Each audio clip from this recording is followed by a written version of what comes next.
What needs to be worked on for Chip Kelly's bunch as the Bruins head into week 2 1-0, fresh off their victory against Bowling Green, with Alabama State looming, waiting in the wings come 2 p.m. on Saturday in the Rose Bowl? Well, we've got quite a few things we can nitpick on as we get started here on Locked On UCLA. You are Locked On UCLA, your daily podcast on the UCLA Bruins. Part of the Locked On Podcast Network, your team every day.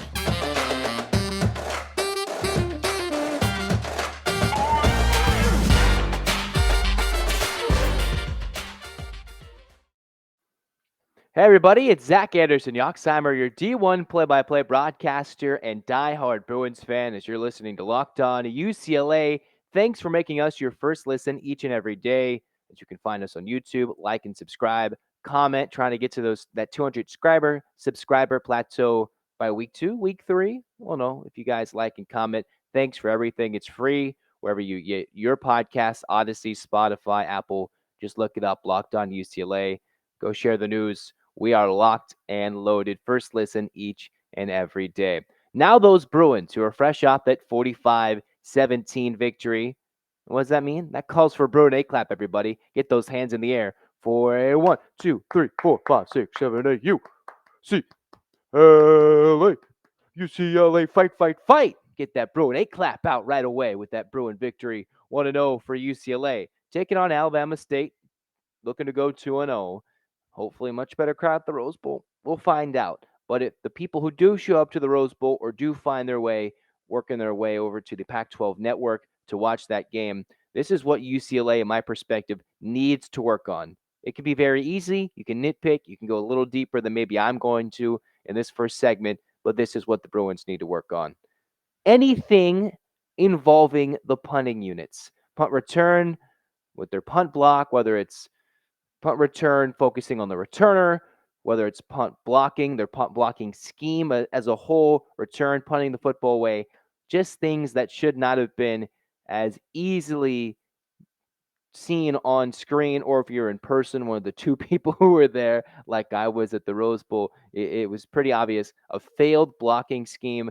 Nobody was moving the protection over, and a free run in at Nicholas Barmira, who had his punt blocked and returned for a touchdown. That was something that was clear and obvious. The punting unit, you can't really take anything with kickoffs or kickoff returns. There's nothing really to be seen in week 1. All those kicks, for the most part, were booted through the back of the end zone for either the Bruins returns or their own kickoffs, which they had plenty of on Saturday. So the focus here initially is on punting. Barmir only had one other punt that he had to get off before the other one that was blocked. The punt return, you saw Bobo a little shaky with him waving the fair catch signal. We'll see if UCLA goes in a different direction this Saturday. Hopefully, Bobo doesn't have to return too many punts. And by that, I mean maybe they can cycle in new guys throughout the course of the game. UCLA expected by many to win by gobs and gobs of a wide margin of victory. We'll get into those odds later in the week, but at the moment, I think it's looking over 40, something ridiculous, maybe more than that. But for the Bruins, you would like to see Bobo find some confidence returning punts, which he might see himself returning a lot of this week if the Bruin defense forces not too many turnovers, which they only got to 1 this week. So that's the thing. Check out the punting unit, how they get coached up and how tightly and how much they click come Saturday against Alabama State. That's something that needs to be ironed out, how good the unit is come Saturday. And then offensively, the Bruins had 9 penalties, 60 yards, 4 negative plays, including a couple of sacks of DTR, a couple of negative plays passing the ball. Couldn't find too many rushing plays that turned into negative yardage plays because of Charbonnet, just a beast in the backfield. Keegan Jones, dynamite. We'll see if anybody else works into the backfield outside of DTR's own scrambling ability as well. But the Bruins need to shore up the penalties as we move from special teams. And yes, you can speak to those Barmira missed field goals too, but we'll see how that plays itself out. Game to game, maybe that's different. We'll speak on to it if Barmira continues to miss field goals going forward. But he did go 1 for 3, missing the 28-yarder and I believe the 44-yarder. Moving more to the offensive line for the Bruins, need more holes for Charbonnet going forward, as UCLA is going to face much bigger teams than Bowling Green. Alabama State won't be one of them. South Alabama won't hold the line like, say, a Pac 12 opponent can going forward. But the Bruins need to be able to get those fourth and short, get those third and goals from the three where they could punch it in a year ago. Saturday, they couldn't necessarily do that with ease against Bowling Green, which set up that missed field goal opportunity for Barmiro. It should have been an easy blast it through. He missed it. It is all said and done. The offensive line needs to find those holes for Charbonnet. You got to find the caliber of offensive linemen to not get the 9 penalties for 60 yards. A couple of holds, including that first play from scrimmage UCLA had. Too many penalties. Need to clean that up. You don't want any more than 3 penalties against the Alabama State team, who UCLA is much superior than in terms of just the athletes, the size, the speed, everything going into the game against the Hornets this weekend. UCLA just has the advantage going forward into that one. And then the 4 negative plays, let's see if the Bruins can get to 2. Hopefully DTR isn't sacked at all in this game, and that will happen in weeks going forward. But for this week, for the Bruins, you don't want to see any more than a pair of negative plays offensively.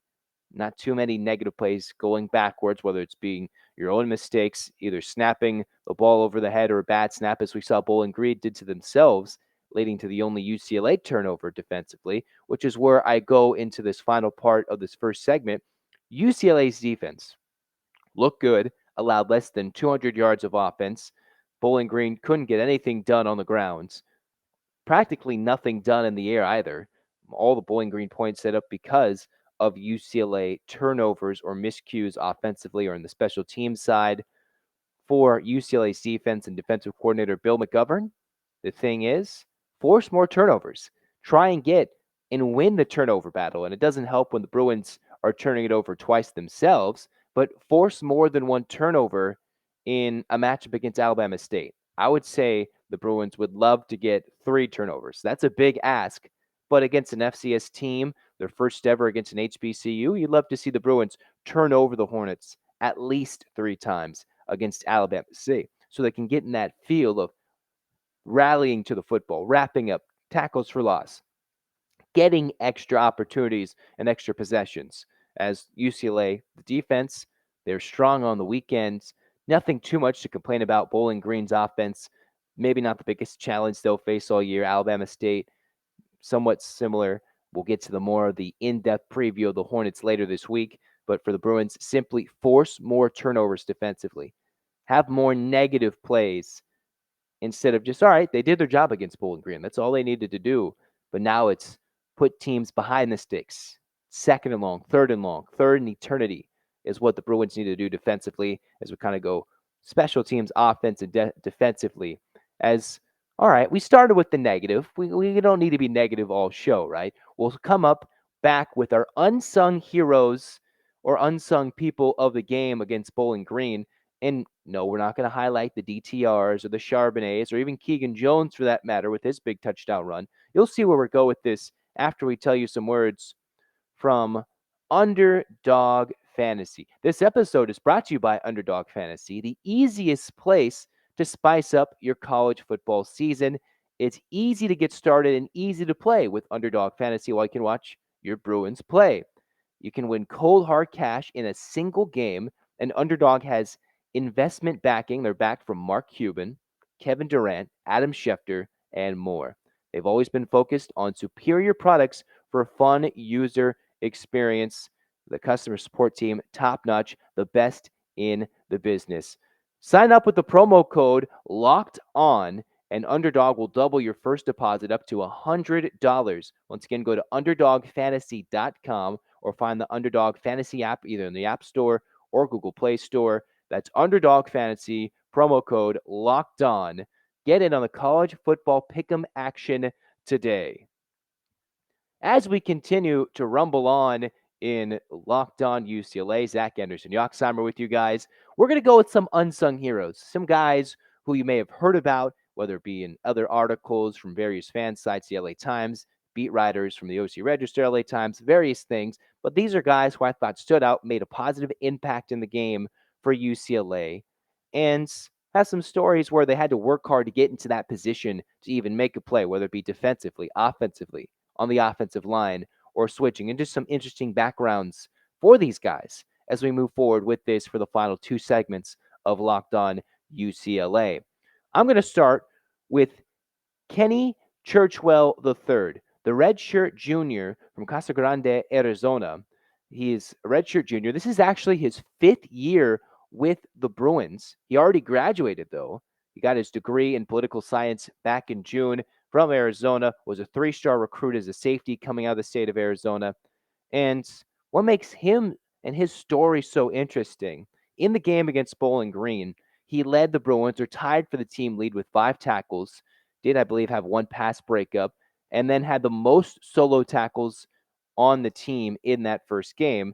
A lot of different UCLA defenders getting tackles. It wasn't easy to pick and find one guy to highlight defensively because of the turnover being snapped over the head. But going with Churchwell III in this first one, he last year had all of 13 tackles, 7 solo tackles, and in the first game of the 2022 season, Kenny Churchwell III ended up having 5 solo tackles, more than his career high, other than his career best game when he picked off Hayner in that Fresno State game last year, in addition to having 4 solo tackles. That is his career highlight. Here, he had one of his best performances just being involved in the game without a pick, but he led the team with tackles, had 13 tackles in the season last year, all of 2021. And here's a guy who's a fifth-year junior by eligibility, already graduated, one of those many Bruins on this UCLA roster that's had their degree. They're in postgraduate studies, whether it be master's, whatever they're studying. There's so many guys on this roster with Chip Kelly's team that have already gotten their bachelor's DTR, probably working on his 15th master's right now, and that's a good thing. That's a joke, though, as we continue with Churchwell. And for Churchwell, the biggest story for him is he had to almost wait from last year when he was able to earn a start from his first game in 19 over to 21, almost 700 days, 694 days from in between starts. Why was that? Well, in 2018, Churchwell was actually injured and then found himself, after injury in preseason camp, unavailable to play, did not play in any games in 18. Played in 19, and then found himself in 2020 not playing again during that shortened, delayed COVID season. There were players who had opted out for various teams. He did not play in 2020. Then in 2021, made 13 tackles, had a pick, 7 of those solo, and comes back earning the start. 2022, getting the team lead in tackles in game 1. So twice he missed an entire year. His freshman year, wiped out, injury, did not play. In 2020, wiped out, did not play, injury. So for Churchwell, this is the first time he's been able to play back-to-back season in his career. He's been with the Bruins now. This is his 5th year, played in 3 separate seasons, including this one, getting that game in, but missing 2 years, fighting through it, and earning his time and having a nice first game for UCLA against Bowling Green. Kind of that unsung hero in game 1. Defense, they're all solid top to bottom. You can go with whether it be the Murphy twins, the Stefan Blaylocks, all these guys, the John Vaughns, going up and down the list of whether it be the DBs. But I saw Churchwell tied for the team lead with tackles, earned his way, got his degree, as many of these Bruins already have or are currently working towards, and twice having to miss either a full season or that shortened COVID season, not playing in that 2020 game, in the 2020 6-game season for the Bruins, where he didn't find any time and had to work his way back up. And there he is, another one of those guys for the Bruins who's been with Chip Kelly every single year. And with Churchwell, I believe I saw that video where it's like, eeny, meeny, miny, mo, this is how I picked UCLA. A funny little commitment video, and that's who we started with. We just went eeny, meeny, miny, mo. Churchwell is the one we'll start with. But he had an impact on Saturday's game. So many players had an impact on Saturday's game. But these are unsung guys who maybe don't get as heralded as they should, except for that commitment video for Churchwell. It's kind of funny. He went between 3 hats and eventually tapped the UCLA one as the one he decided to commit. You should look it up. It's on YouTube. Look up Kenny Churchwell commitment video. It's a pretty funny, entertaining video. One of the better ones of commitments as commitments go for UCLA. We'll take a quick break. If you're listening audio wise, we'll be back after some words from some sponsors. Meanwhile, on YouTube, we will continue on with Locked On UCLA as the final two guys we thought were unsung heroes in game one. We move from the kid from Arizona to Josiah Norwood, the redshirt senior from Santa Margarita, California. And if you heard that name, if you remember it, we did mention him in a Reaction Monday video. He caught the touchdown from Ethan Garbers going down the sideline, one of those three big plays for the Bruins offensively against Bowling Green. It was his first career touchdown for Josiah Norwood. Went 50 yards. In that game, he actually had 5 receptions, 63 yards, and a touchdown. But for Norwood, last year had 4 receptions, 32 yards. That's the extent of his offensive statistics in his career. Mind you, this is a redshirt senior who was a walk-on quarterback, and earned himself a scholarship by the time he's finishing his Bruin career at UCLA. So for Norwood, in 18, saw no game action. Then in 2019, played in a couple games, didn't get any statistics. In 2020, no games. He was on the scout team and also traveled with the team, but still did not get in any games. So 19 played in a couple games, no stats whatsoever. And in 2021, got 10 appearances, got his first start, and made his first career catch against the University of Hawaii in that week 0 game against Hawaii over a year ago. Then almost eclipsing all of his career stats in one game against Bowling Green, catching that touchdown late in that fourth quarter, getting the Bruins into that 45-point plateau, a nice curl, little outrad pattern. Garbers hitting him on a dime, and then you saw the speed from Norwood, who could be one of those unsung guys we see with the big catch later in the season. You never know. The Bruins have a lot of speed, especially outside. Kaz Allen, you have Norwood, everything running back and forth. So Norwood, a nice story going from walk-on quarterback into scholarship player at UCLA. That's kind of the theme of this little unsung hero, the theme for the Bruins this season as they march on forward into week 2. So nice to see Josiah Norwood in the LA Times. There's an article about how he made a more detailed march from battling as a quarterback and then coming in and earning himself as a receiver. And that's not too different what we've seen in college football over the years, right? Where the Bruins find themselves transitioning guys from athletes, quarterback athletes, into receivers. And Norwood, congratulations to him, his first career touchdown, and that was a big play at that. Our final player to highlight, he's been highlighted in various forms already, whether it be from the various fan sites for the LA Times, and it's just been his journey. Ateneo Mafi, who had maybe one of the more funny big lineman plays of the game, where Mafi, the redshirt senior from Shoreview, California, that's listed on his bio as his hometown, but he does have family out in Tonga. And for Mafi, who's gone from a starter on defense, flipped over to the offensive line last few seasons after being crucial for the Bruins in 18-19, has lost so much weight. His journey from losing, I believe, what was 70 pounds. He's a big boy. They said you can go far in your NFL career. He's been pushed and pushed and pushed.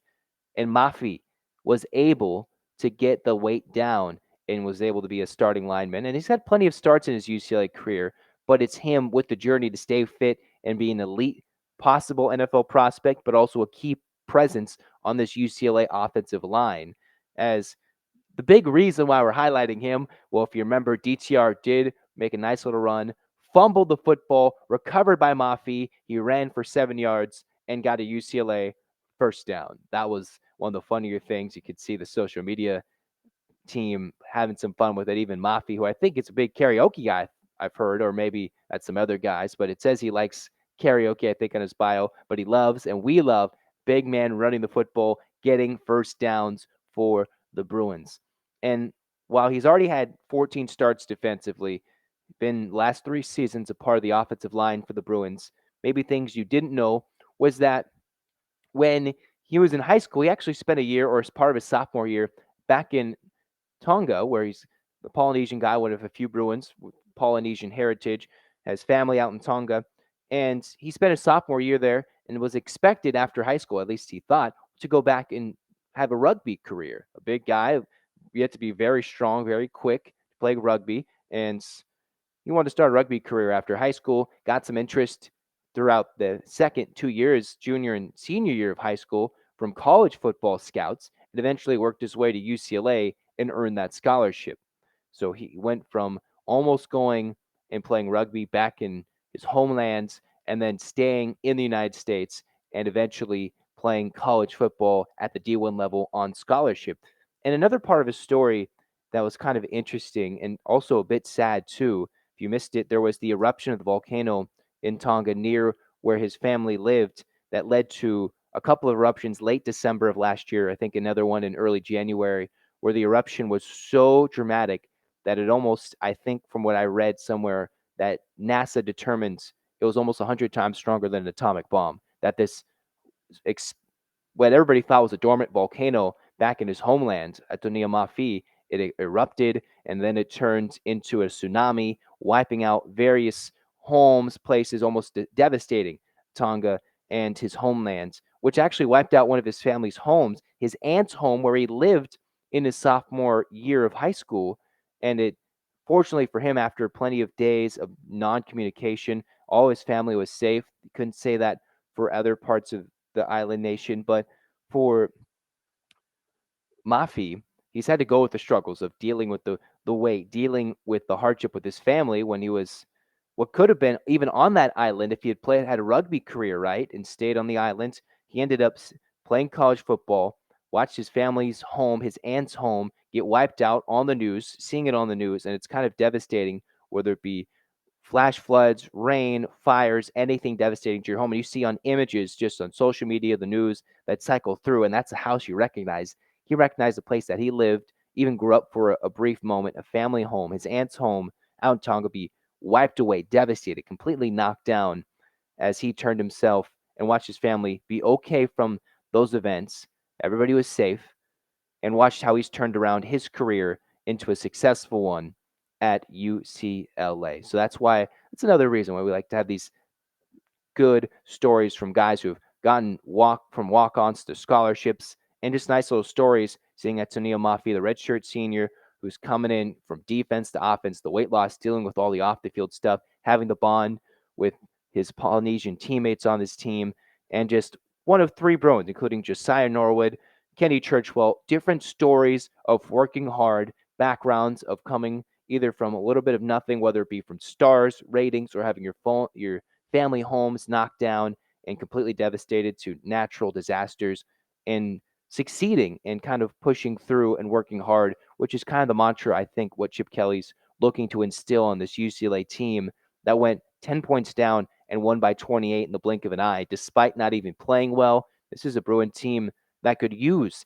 these guys, in addition to the star names that we're expecting, like the DTRs, the Charbonnets, and the Bobos, and defensively, all these guys with the new defensive coordinator with them. There's just so many things you can look to, but these are the guys you might not see, might not hear too much, although they are getting a lot of love in the news, at least for the beat writers and all their stories. But the Mafis, the Norwoods, the Churchwell the Thirds, these are the guys the Bruins are looking to hang their hat on, not just beyond the skill positions, or it's like some of those guys are skill position guys, but this is what you want to build the foundation of your football team on to grow better, make great football players, and make great young men after they finish their UCLA career. And I figured we should highlight them for Locked On UCLA today. Thanks for making Locked On UCLA your first listen once again, but you got to go check out the second listen. It's the Ultimate Football Pro Preview in 2022. NFL season's almost around the corner, just a couple of days away. An 8-episode extravaganza can get you ready for the NFL season. The local team experts on Locked On Podcast Network, they've got betting angles from Lee Sterling from Locked On Bets, combining all into one ultimate NFL preview. Search for the Ultimate Pro Football Preview 2022 on your Odyssey app, whether it's on YouTube or wherever you get your podcasts. And once again, go check out that Ultimate Ultimate Pro Football Preview. And here, also go look out Locked On UCLA YouTube. Like, comment, subscribe. If there's more Bruins you want us to highlight, comment in this YouTube video. who are the Bruins that you want to be shouted out? Some guys who've gone through the works, earned the scholarship. We've tried to get as many as we could throughout these episodes while previewing the teams, the opponents, how UCLA played, recapping everything. Just hit it in the comments, like, comment, subscribe. And again, Bruin fans, get those hands in the air for that final Bruin 8 clap. And 1, 2, 3, 4, 5, 6, 7, 8, UCLA. UCLA, fight, fight, fight. This has been Locked On UCLA. Go Bruins.